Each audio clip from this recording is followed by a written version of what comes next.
Halo, selamat sore buat kita semua dimanapun kalian berada, kaum-kaum milenial, anak-anak muda yang seluruh di Indonesia. Kembali lagi bersama kami di sini Duo Lucky Channel. Jadi saya sebagai host Uzia Gersanto Pranangin dan Brother Karis Blessing Siregar. Jadi kami sudah kedatangan narasumber yang luar biasa, Bang Mauris yang berbagi pengalaman Norwegia. Ya, itulah. Jadi waktu dan kesempatan saya persilakan kepada Brother Karis Siregar. Halo Bang. Halo, selamat siang di sini. Selamat Selamat sore Bang ya. di sini. Selamat di Indonesia. Di sana ya. Iya Bang.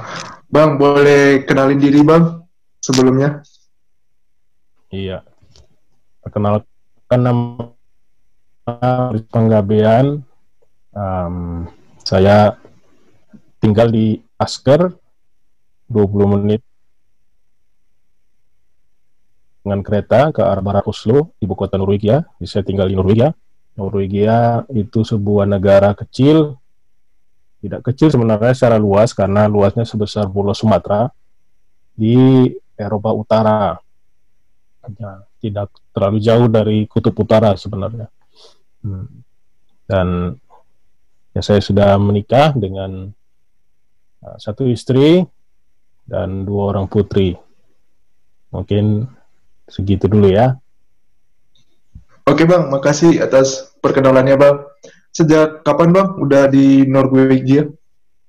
Saya di Norwegia mulai tiba Januari 2009 ke kota Trondheim.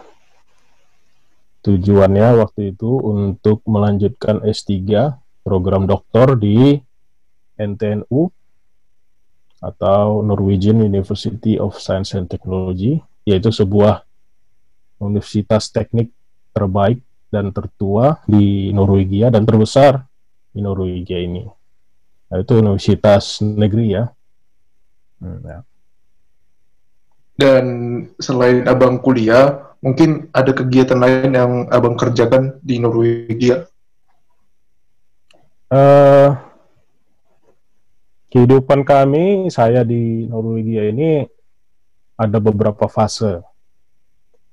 Jadi fase pertama 2009 Januari sampai Januari 2013 itu fase di mana saya di Trondheim, istri saya datang Juli 2010, jadi kami menikah Desember 2009.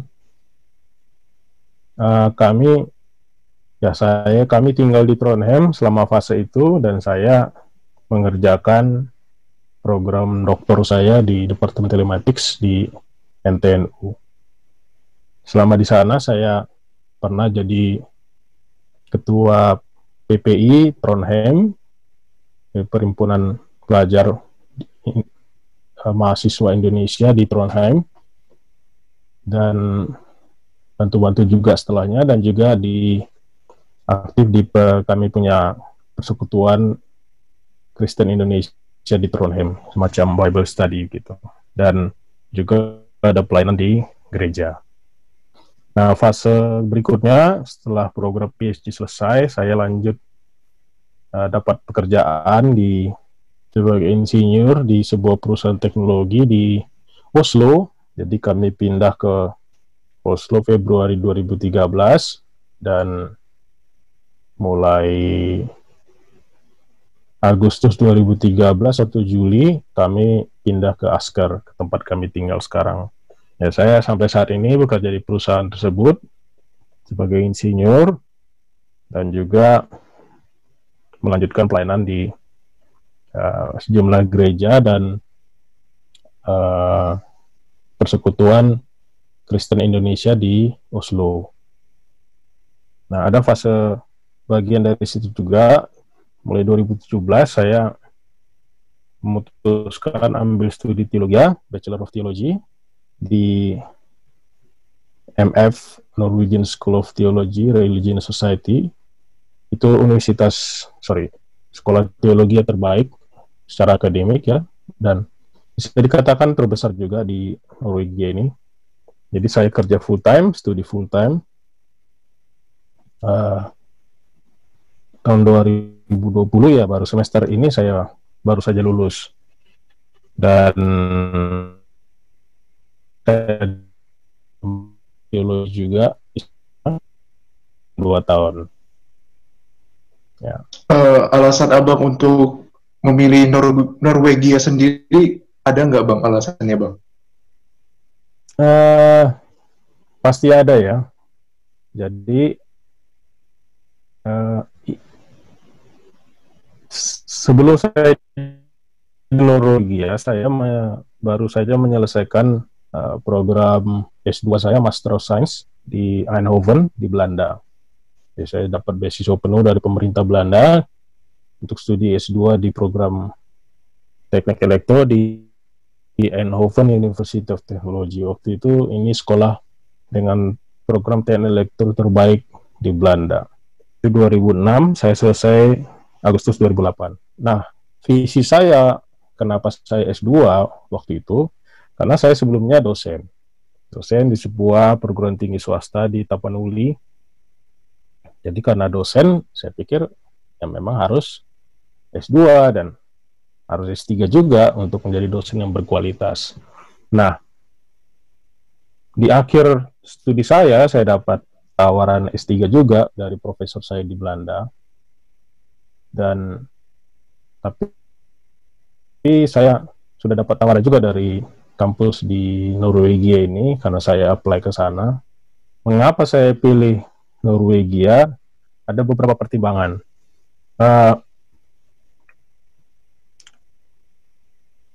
Itu semua karena saya berencana untuk menyelesaikan atau memulai S3 dan menjalani S3 sudah menikah. Jadi ada rencana untuk menikah. So saya jalani S2 dengan 2 tahun ya, dengan sendiri ya di negeri orang. Ya terasa berat juga, dan waktu itu saya udah umur 28 ya. Nah, 28 ya saya pikir, wah, kalau saya mau S3 sendiri nggak menikah, ya kapan nikahnya gitu. Jadi karena saya ingin menikah, maka saya juga perlu memikirkan kesejahteraan dari pasangan, dari istri. Saya harus mencari tempat di mana juga yang baik untuk dia. Nah, baik dalam arti ada beberapa faktor. Jadi di Trondheim waktu itu saya temukan selain universitasnya bagus, tapi juga dia punya komunitas orang Indonesia di kota itu yang cukup besar. Lebih besar dan jauh lebih banyak daripada di Eindhoven waktu itu. Dan juga profilnya mahasiswa S2, S3. Jadi bisa nyambung ya. Nah, kalau komunitas Indonesia di Eindhoven waktu itu banyakkan yang S1. Jadi masih remaja-remaja, anak-anak muda. Jadi frekuensinya agak beda gitu. Nah, itu sebab sampai kami memiliki PPI Trondheim di situ karena komunitasnya besar. Yang kedua juga support untuk studi lanjut ya.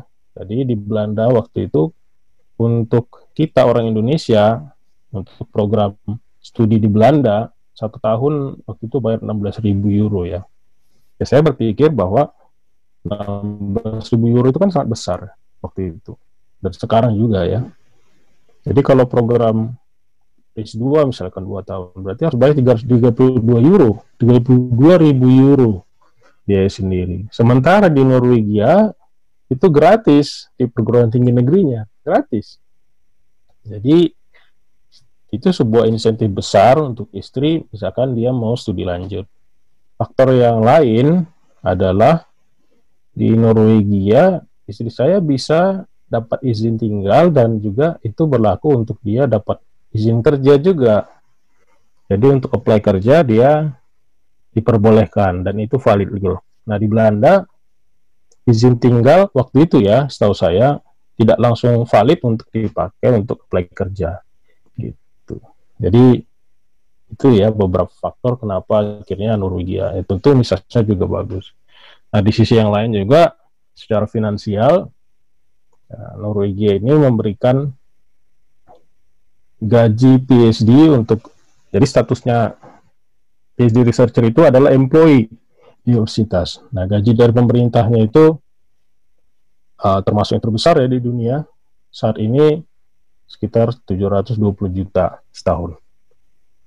Jadi itu lebih besar daripada yang di Belanda ya. Nah, jadi dan juga ada faktor-faktor lainnya juga yang plus ya dibandingkan Belanda. Itu ya. Dan selama abang tinggal di Norwegia, mungkin pasti abang mengetahui budaya dan masyarakat yang ada di Norwegia sendiri. Boleh ceritain sedikit nggak bang, budaya dan masyarakat yang ada di sana seperti apa? Ya, ada banyak yang bisa diceritakan sebenarnya, tapi saya melihat yang paling umum ya, profil orang Norwegia ini, orang Norwegia sendiri sebenarnya bisa dikategorikan mayoritas memang etnis Norwegia yang bule ya. Tapi warga negara Norwegianya sendiri bisa saja datang dari imigran. Ada yang keturunan Afrika, ada yang dari negara-negara lain. Kami pun sebenarnya orang sudah 7 tahun tinggal di Norwegia ini berhak bisa untuk apply citizenship warga negara. Nah, orang bule Norwegianya, etnis Norwegianya, umumnya secara karakteristik ya mereka agak reserve ya, tidak open orangnya. Jadi cukup cool, tidak terlalu terbuka secara relasi, apalagi dengan orang yang tidak dikenal. Tapi mereka helpful, baik pada dasarnya, jujur, tidak suka ribut, tidak suka ngomong gitu ya, agak pendiam. Kemudian mereka menyukai dan mencintai akses hidup dengan alam ya. Jadi main ski, kemudian berenang atau tinggal di kabin di hutan gitu. Jadi mereka senang itu. Dan mereka memang alamnya cantik ya, bagus, mereka pelihara. Jadi karena itu mereka senang olahraga. Juga kehidupan keluarga, family life itu menjadi ciri juga di sini. Jadi orang senang dengan habiskan waktu dengan keluarga gitu ya. Hidup pada dasarnya relatif lebih sejahtera, aman dan nyaman ya di sini. Jadi itu tentu ada masalah-masalah, ada issues juga di masyarakatnya, tapi saya pikir itu yang bisa umum yang bisa kita temui ya, kita bisa lihat. Setiap orang pasti mempunyai panggilan pribadi ya bang ya, dan panggilan yang menjadi abang sendiri untuk Tuhan apa sih bang? Dan bagaimana abang terus konsisten di dalam panggilan Tuhan itu? Ya,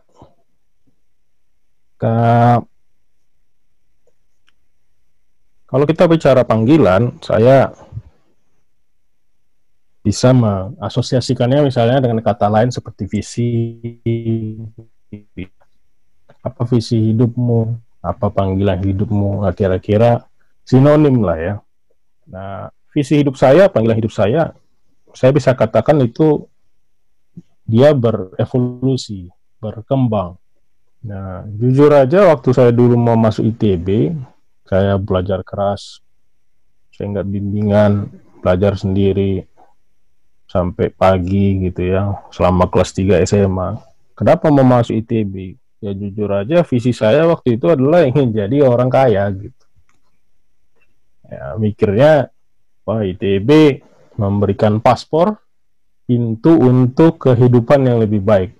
Nah, secara finansial ya kita bicara, karena saya datang dari keluarga yang sederhana, bapak pegawai negeri sipil, orang yang jujur, mama ibu rumah tangga biasa, tidak ada pekerjaan, jadi kami hidup dari gaji sebenarnya, gaji bapak. Bapak nggak neko-neko ya, nggak bukan tipe yang korupsi atau bagaimana ya. Nah, jadi itu sebab kenapa Mas ITB pengen jadi orang kaya, dan saya pikir benar gitu, bisa kok. Jadi waktu saya terakhir di ITB tahun terakhir, sebenarnya saya ada kesempatan untuk dapat bekerja di satu perusahaan multinasional yang terpandang ya di Indonesia, dengan gaji dan paket yang saya pikir akan sangat menarik ya. Saya tinggal bilang iya aja, saya udah bisa join.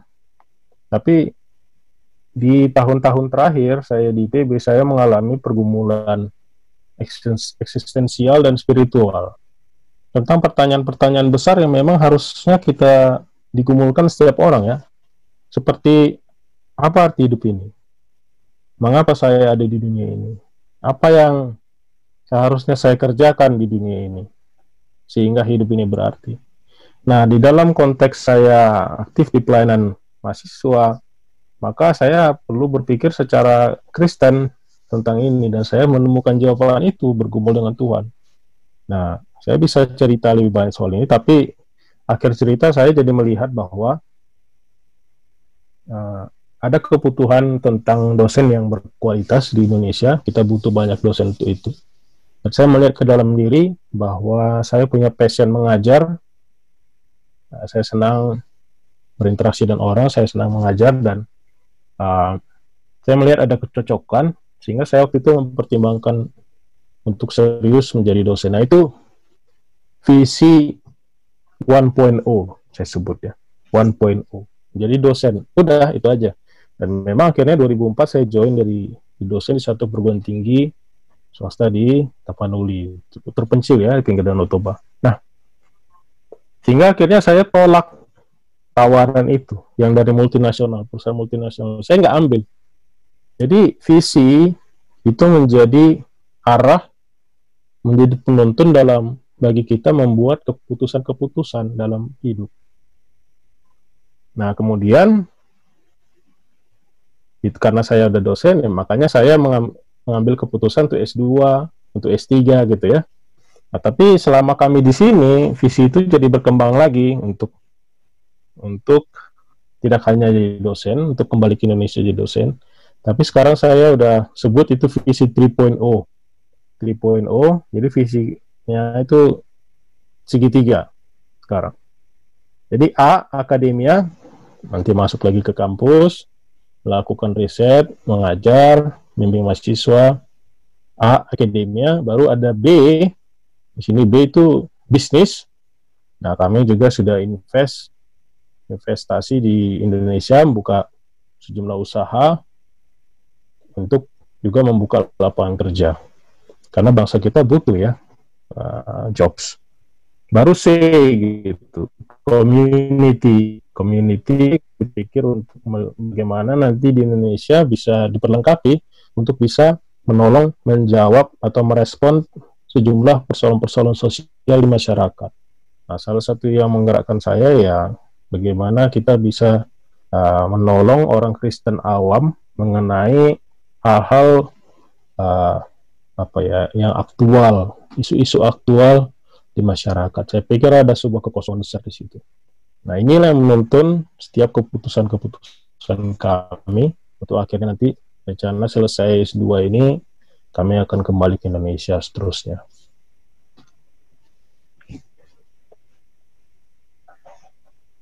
Dan mungkin ada nggak sih Bang dasar ayat Alkitab Abang untuk menjalani hidup ini, dan juga ketika Abang lagi down atau mungkin lagi semangat-semangatnya, apakah Abang terus mengandalkan Tuhan di dalam hidup Abang?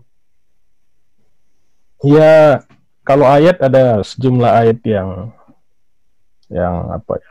tentu menjadi favorit ya. Misalnya contoh Matius 6 ayat 33, kita bicara tentang kita mencari dahulu kebenarannya, nanti semuanya Tuhan akan tambahkan. Apa maksudnya kerajaan Allah di sana? Yaitu bahwa ketika Allah menjadi raja, yang terutama sebenarnya Allah menjadi raja atas apa tujuan hidupmu. Jadi sebenarnya panggilan visi ini menjadi sesuatu yang yang apa ya, framework gitu, dasar dan framework di mana semua keputusan seluruh hidup kita itu menjadi terintegrasi. Nah, orang bisa memahami, oh dia nggak punya visi apa ya hidupnya. Yang penting misalnya, yang penting aku dapat kerja, dah cukup, gajinya gini, bagus, sudah gitu. Tapi ya bagaimana dia tekun saat teduh, berdoa segala macam. Tapi ketika arah ini nggak ada, ya saya khawatir hal-hal seperti baca Alkitab saat teduh itu, doa itu menjadi sebuah apa, ritual aja sebenarnya, ritual yang tidak merasuk dalam ke dalam arena berpikir orang itu. Jadi itu ya, kita bicara kerajaan Allah, itu satu contoh ayat. Bagaimana untuk bisa menjaga konsistensi, ya menurut saya dulu.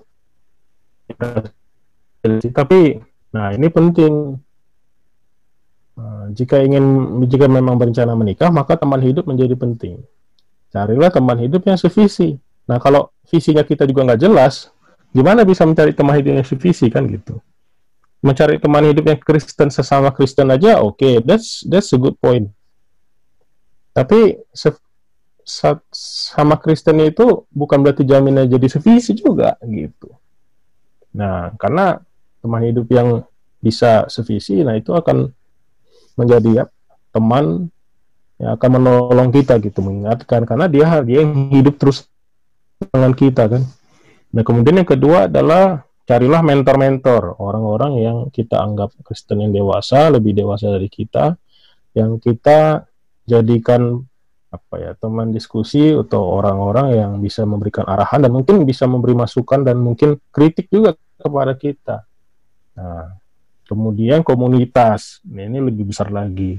Cari komunitas di mana kita bisa bertumbuh dan mengingatkan kita juga, gitu ya. Jadi saya pikir 3 itu ya, dan tentu relasi dengan Tuhan. Dan kalau boleh tahu Bang, bagaimana cara Abang untuk mengelola uang yang sudah Abang dapat saat ini, dan untuk apa Abang mempergunakan uang tersebut? Ya, ini pertanyaan yang baik. Alkitab bicara cukup banyak ya tentang uang. Nah, saya pikir, setahu saya, bagaimana peran kita dalam kehidupan ini, termasuk soal uang, adalah bahwa hidup kita dan semuanya, termasuk uang, itu bukan milik kita. Tapi itu datang dari Tuhan, milik Tuhan. Jadi peran kita adalah bukan sebagai pemilik sebenarnya, tapi sebagai steward, penata layan. Kita yang harus mengelola itu dengan baik, jadi dengan melihat bagaimana Tuhan menginginkan kita untuk melakukan. Jadi uang bagi kami ya juga bukan uang kami, sehingga tidak bisa seenaknya juga kami pakai uang. Nah, dalam hal ini misalkan contoh kita berkaitan dengan gaya hidup. Gaya hidup, iya, kalau kami beli barang misalkan, kami beli barang, di sini kalau beli barang tidak, kami usahakan merencanakan dengan baik beli barang, sehingga tidak membeli ketika pas lagi butuh. Sebab ketika dalam kondisi begitu, maka harganya bukan harga diskon kan, harganya jadi mahal. Nah, kalau ada perencanaan, jadi contoh misalkan untuk baju atau pakaian untuk anak. Nah, bersyukur istri saya udah terlatih untuk itu. Dia melihat, oke, ini tahun depan anak udah harus butuh nih sepatu ukuran sekian. Nah, belinya jangan tahun depan, belinya sekarang. Jadi pas mau pergantian musim, sudah sale ya, barang-barang yang akan untuk ganti musim gitu, yang musim akan ditinggalkan. Ya dibelinya di situ, karena kan harganya jadi diskon ya. Ya situ kami beli. Ya nggak apa-apa disimpan barangnya. Tapi kami jadi melihat ya itu lebih bertanggung jawab kan soal uang kan. Gitu loh. Ya contoh, itu satu contoh. Jadi bentuk yang lain adalah ya visi tadi itu juga menolong kami untuk mengarahkan bagaimana kami mengelola uang. Karena kami mau memobile kembali ke Indonesia, gitu ya. Maka kami juga yang tadi visi yang B ada bisnis, kami juga terpikir lah. Lalu bagaimana dengan uang ditaruh di sini? Kalau ditaruh di bank aja kan bunganya rendah, nilainya juga turun. Ya karena kami mau kembali ke Indonesia, maka mulai 2017 ya kami jadi lebih aktif untuk buat dananya kami kirim ke Indonesia untuk diinvestasikan di sana, membuka usaha untuk membuka lapangan kerja juga. Ya tentu mengharapkan ada gain ya, tapi dia menciptakan lapangan kerja. Nah, itu contoh-contoh untuk bagaimana kami memandang dan mengelola uang. Dan gaya hidup sederhana aja. Gaya hidup sederhana. Ya, contoh misalkan misalkan saya beli jam tangan yang buatan Swiss gitu ya, harganya mahal, bisa. Tapi bagi saya untuk apa? Untuk apa? Ya saya jamnya jam yang simpel aja, fungsional, harganya murah ya. Tapi ya karena bagi saya identitas saya, nilai diri saya itu sudah ada pada Tuhan yang sudah mengasihi saya, menerima saya apa adanya. Sehingga saya nggak butuh orang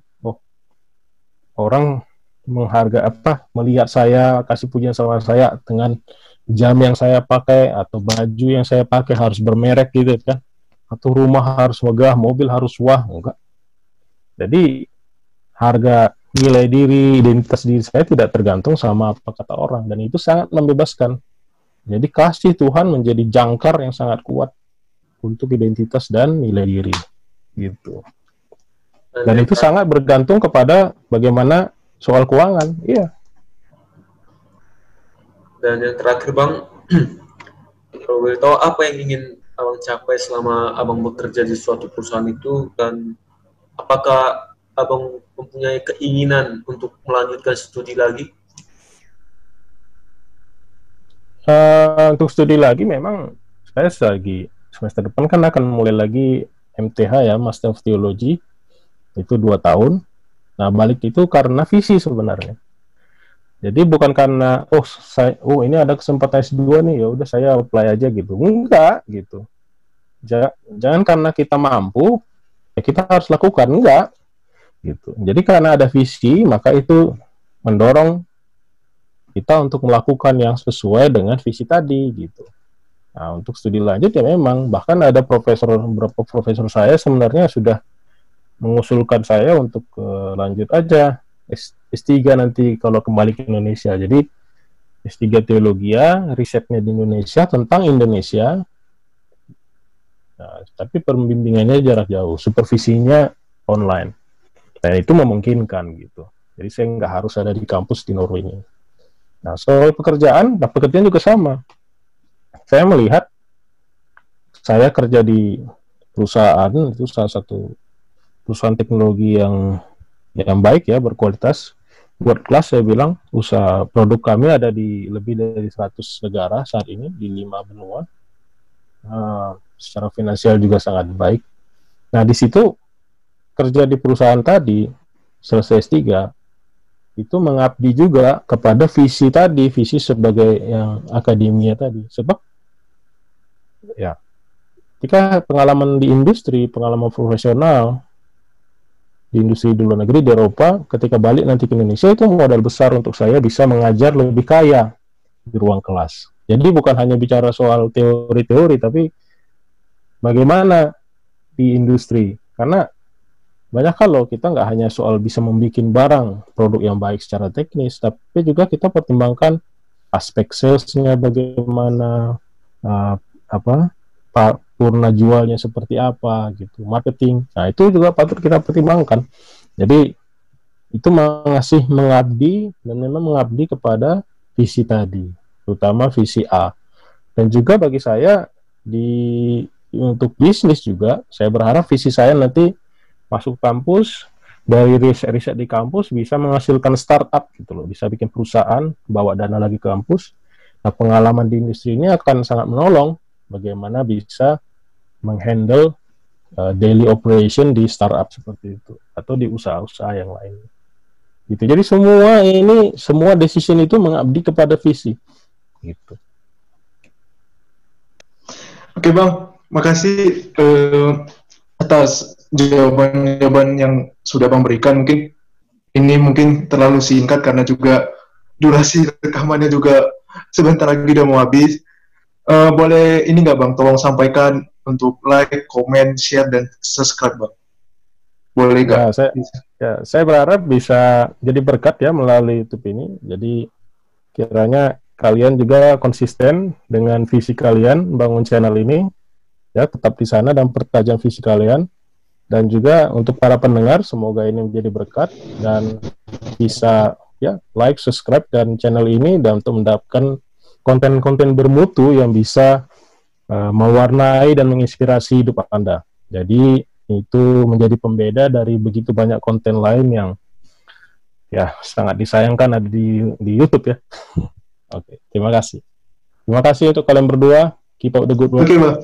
Terima kasih banyak Bang. Berkati. Oke. Boleh foto bentar nggak Bang? Sebentar foto. Boleh. Sebentar ya Bang. Oke Bang.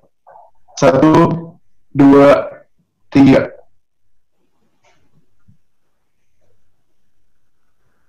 Udah Bang.